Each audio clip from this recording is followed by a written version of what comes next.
우리 하나님의 말씀 같이 보겠습니다. 신약성경 요한복음 3장 22절 말씀부터 36절 말씀까지 우리 한 절씩 교독하겠습니다. 그 후에 예수께서 제자들과 유대 땅으로 가서 거기 함께 유하시며 세례를 베푸시더라. 요한도 살렘 가까운 에논에서 세례를 베푸니 거기 물이 많음이라. 그러므로 사람들이 와서 세례를 받더라. 요한이 아직 옥에 갇히지 아니하였더라. 이에 요한의 제자 중에서 한 유대인과 더불어 정결 예식에 대하여 변론이 되었더니 그들이 요한에게 가서 이르되 랍비여, 선생님과 함께 요단강 저편에 있던 이 곧 선생님이 증언하시던 이가 세례를 베풀매 사람이 다 그에게로 가더이다. 요한이 대답하여 이르되 만일 하늘에서 주신 바 아니면 사람이 아무것도 받을 수 없느니라. 내가 말한 바 나는 그리스도가 아니요 그의 앞에 보내심을 받은 자라고 한 것을 증언할 자는 너희니라. 신부를 취하는 자는 신랑이나 서서 신랑의 음성을 듣는 친구가 크게 기뻐하나니 나는 이러한 기쁨으로 충만하였노라. 그는 흥하여야 하겠고 나는 쇠하여야 하리라 하니라. 위로부터 오시는 이는 만물 위에 계시고 땅에서 난 이는 땅에 속하여 땅에 속한 것을 말하느니라. 하늘로부터 오시는 이는 만물 위에 계시나니 그가 친히 보고 들은 것을 증언하되 그의 증언을 받는 자가 없도다. 그의 증언을 받는 자는 하나님이 참되시다는 것을 인쳤느니라. 하나님이 보내신 이는 하나님의 말씀을 하나니 이는 하나님이 성령을 한량없이 주심이니라. 아버지께서 아들을 사랑하사 만물을 다 그의 손에 주셨으니 아들을 믿는 자에게는 영생이 있고 아들에게 순종하지 아니하는 자는 영생을 보지 못하고 도리어 하나님의 진노가 그 위에 머물러 있느니라. 아멘. 할렐루야. 우리가 영화나 드라마를 보면 주연들이 나옵니다. 그래서 저 배우가 나오는 영화, 저 배우가 나오는 드라마 참 재밌겠구나, 그런 예상을 합니다. 예측을 하죠. 그런데 이 드라마나 영화를 보면 다 주인공이 될 수는 없잖아요. 누군가는 조연도 해야 합니다. 대부분의 연기자들은 어떨까요? 주목받는 자리를 원합니다. 사람은 다 마찬가지입니다. 주목받고 싶어 하죠. 아이들도 보면은 주목받고 싶어 하잖아요. 그 동생이 생기는 거 별로 안 좋아합니다. 왜요? 모든 주목이, 모든 이목이 다 동생에게 가기 때문에. 오늘 세례 요한은 뭐라고 이야기합니까? 신랑 되시는 예수님을 위해 기꺼이 들러리가 되겠다, 그렇게 말하고 있습니다.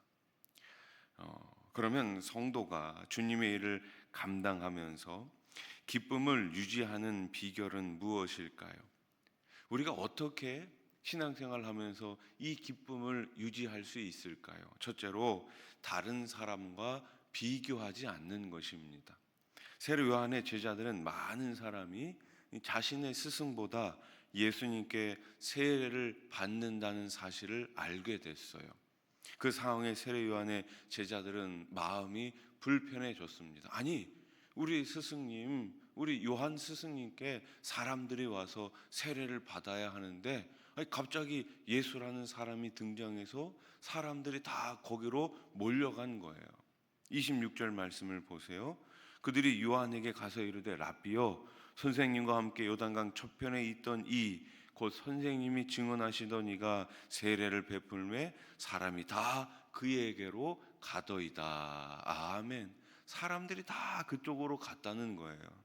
제자들은 자신들의 스승이 사람들에게 더 많은 인기와 주목을 받기를 원했습니다. 당연히 세례 요한도 자기들처럼 불편한 마음을 가질 것이라고 생각했어요. 제자들이 마음이 불편했어요. 그러니까 당연히 우리 스승 요한도 마음이 불편할 거다, 이렇게 생각했던 거죠.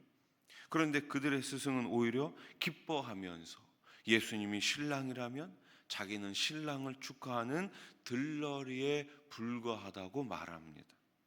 제자들의 생각과 달리 요한은 예수님이 마땅히 주목받아야 할 신랑이라고 가르쳐 준 거예요.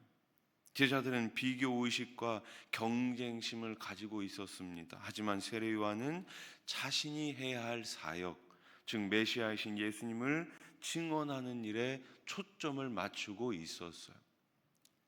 많은 사람이 주의 일을 하면서 기쁨을 잃어버리고 시험에 빠지는 이유가 뭘까요? 그것은 요한의 제자들이 보여주듯이 비교 의식과 경쟁심에 사로잡히기 때문입니다. 이러한 태도는 일꾼들의 기쁨을 빼앗는 매우 심각한 요소가 되죠. 그냥 나하고 하나님만 바라보면 되는 거예요. 나하고 주님만 생각하면 되는 거예요. 아무개 집사님, 아무개 권사님 볼 필요 없는 거예요. 그런데 우리는 자꾸만 나하고 주님 사이에 다른 사람들을 끼워놓고 비교하면서 기뻐하는 것이 아니라 오히려 실망하고 오히려 낙심한단 말이죠. 비교 의식은 남이 칭찬받고 인기 끄는 걸 견디지 못하여 원망과 불평에 사로잡히게 만듭니다. 사울이 다윗을 죽이려 했던 이유도 결국 그 비교 의식에 사로잡혔기 때문이 아닙니까? 예. 사울을 위하여서는 천천히요, 다윗을 위하여는 만만이니라. 이 성도들이 아니 백성들이 다 사울 왕을 좋아해야 되는데 다윗을 좋아하니까 거기서부터 뭐가 생긴 거예요? 비교 의식이 생긴 거예요. 그는 평생 다윗을 질투해 그를 죽이려고 했습니다. 비교 의식과 시기심에서 벗어나려면 다른 사람들이 아니라, 남들이 아니라 하나님께 어떻게 해요? 초점을 맞춰야 하는 것이죠.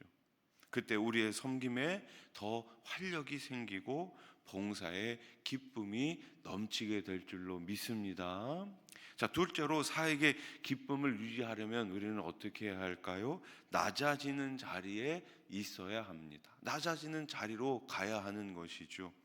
세례 요한은 자기를 비우고 낮출 줄 아는 사람이었습니다. 예수님께 사람들이 몰린다는 제자들의 말에 요한은 예수님은 어떻게 해요? 흥하여야 하겠고 나는 쇠하여야 하리라. 자, 30절 말씀 같이 한번 읽어봅시다. 시작. 그는 흥하여야 하겠고 나는 쇠하여야 하리라 하니라. 아멘. 이것은 요한이 예수님을 전해야 한다는 개인적 소명과 함께 하나님이 계획하신 일을 분명히 알고 있었음을 우리들에게 알려주고 있어요. 그렇죠. 세례 요한은 예수님을 소개하는 역할이었어요. 소개하는 역할. 그러니 당연히 주인공이 왔으니, 당연히 주인님이 왔으니 어떻게 해야 되는 거예요? 그 주인이 드러나야 하는 것이죠. 나는 쇠하여야 하리라. 나는 뭐 한다는 거예요? 사라진다는 것이죠. 하나님의 계획이란 무엇이었습니까? 하나님이 예수님을 통해 말씀하시고 성령님을 주시며 하나님의 사랑을 부어주기로 하신 것입니다. 요한은 자기를 비우고 예수님 안에서 일하는 하나님의 뜻을 온전히 받아들임으로 기뻐할 수 있었습니다. 쓰임받는 것으로 기뻐하는 것이죠. 자신의 역할, 내 역할은 여기까지다라는 거예요. 그것 때문에 나는 기뻐합니다라는 것이죠. 오늘날 대부분의 사람들은 자기를 비우고 낮추는 자세를 가치 있게 여기지 않습니다. 그렇죠? 낮아지는 것을 미덕으로 삼지 않아요. 요즘은 어때요? 자기를 더 알려야 하는 거예요. 오히려 자기를 주장하고 표현하는 것에 매력을 느끼고 그것을 당연한 권리라고 생각합니다. 그래서 자신의 소원이나 욕구가 관철되지 않으면 어떻게 해요? 무시받았다고 생각하면서 과격해지기도 하죠. 회의 시간에 큰 소리를 내며 다투는 이유도 자기의 생각만을 옳다고 주장하기 때문이 아닙니까? 이러한 우리 각자의 생각과 의견만을 서로가 계속해서 주장한다면 개인뿐만 아니라 교회 공동체의 기쁨도 사라지게 되는 것이죠. 사도 바울과 바나바는 초대교회의 아주 중요한 지도자들이었잖아요. 그처럼 탁월한 지도자들도 2차 선교 여행을 준비하면서 마가라는 사람을 우리 선교팀에 포함시킬지 말지 계속 다투다가 결국에는 헤어지고 말았습니다. 바나바는 데리고 가자. 1차 전도 여행 때 실수할 수도 있었지. 그러니 우리가 좀 더 포용하고 좀 더 사랑하고 더 가르쳐야 되지 않겠냐. 함께 가자. 이렇게 이야기했고, 바울은 어떻게 얘기했어요? 안 된다. 그렇게 소명의식도 없는 사람, 그렇게 자기 마음대로 하는 사람, 어떻게 우리가 하나님 사역을 같이 할 수 있느냐. 같이 갈 수 없다라고 이야기하죠. 그래서 결국에 바나바하고 바울하고 헤어졌어요. 그래서 바나바는 바나바대로 선교여행을 갔고 바울은 바울대로 선교여행을 갔어요. 우리가 지체들 속에서 역사하시는 하나님을 신뢰하고 바랄 때 하나님은 우리의 섬김과 사역에 더욱 풍성한 결실을 거두게 해 주실 것입니다. 여러분 오해하지 마세요. 바나바하고 바울하고 2차 전도여행 때 따로따로 갔지만 나중에 다시 화해했고, 바울 역시 그 마가라는 사람을 마지막에 부르게 됩니다. 화해했어요. 네. 자, 말씀을 정리해 봅시다. 하나님은 우리가 기쁨으로 봉사하고 사역하길 원하세요. 기쁨으로 봉사하고 사역하길 원하십니다. 그러니까 우리 마음 가운데 내가 이 사역을 하면서 기쁨이 사라졌다. 그럼 어떻게 하면 돼요? 어저께 우리 부흥의 강사님 말씀처럼 다시 십자가 생각하면 돼요. 다시 십자가 바라보면 되는 거예요. 교수님하고 목사님하고 잠깐 대화를 나눴는데 목사님 늘 하시는 말씀마다 영광스러운 교회라는 말씀을 자주 하시더라고요. 영광스러운 교회에 내가 하나님의 일을 맡은 청지기로, 일꾼으로 쓰임 받는다는 거. 여러분 영광스러운 교회가 아니겠습니까? 영광스러운 교회에 우리에게 하나님께서 직분을 주시고 사명을 주시고 소명을 주셨어요. 그러면은 우리가 이 영광스러운 교회 가운데 있을 때 뭐가 충만해야 됩니까? 당연히 기쁨이 충만해야 되겠죠. 우리의 옛 성품과 습관은 서로를 비교하게 합니다. 그로 인해 우리는 우월감과 열등감으로 고통받죠. 그러므로 세례 요한이 보여준 자기 비움과 겸손을 우리는 매일매일 훈련해야 하는 것입니다. 하나님이 주시는 참된 기쁨을 누려야 합니다. 오늘은 신년 부흥의 마지막 날이죠. 부흥의 자리에 나오셔서 하늘의 기쁨을 얻으시며 또 하늘의 기쁨을 소유하시며 그 하늘의 기쁨을 나누며 살아가시기를 우리 주님의 이름으로 축원합니다. 기도드리겠습니다. 하나님 아버지, 사명 우리들에게 주시니 감사합니다. 그 사명을 감당하기 위해서 내가 높아지는 것이 아니라, 내가 드러나는 것이 아니라 오직 우리 주 예수 그리스도가 높아지시고 우리 주 예수 그리스도가 더욱더 영광 받으시기를 원합니다. 우리 삶 가운데 매일매일 사역의 기쁨으로 충만히 채워 주시옵소서. 우리 교회 모든 일꾼들이, 모든 직분자들이 하나님 아버지 주님 앞에 받은 사명을 늘 감사하게 해주시고 영광스러운 교회 가운데 우리 하나님 앞에 아름답고 귀하게 쓰이게 해 주시옵소서. 오늘 우리 신년 부흥의 마지막 날입니다. 마지막 날까지 많은 성도님들이 한자리에 모여서 하나님의 이름을 찬양할 때에, 말씀을 받을 때에 아멘으로 응답하게 하시고 그 말씀대로 말씀을 힘으로 삼아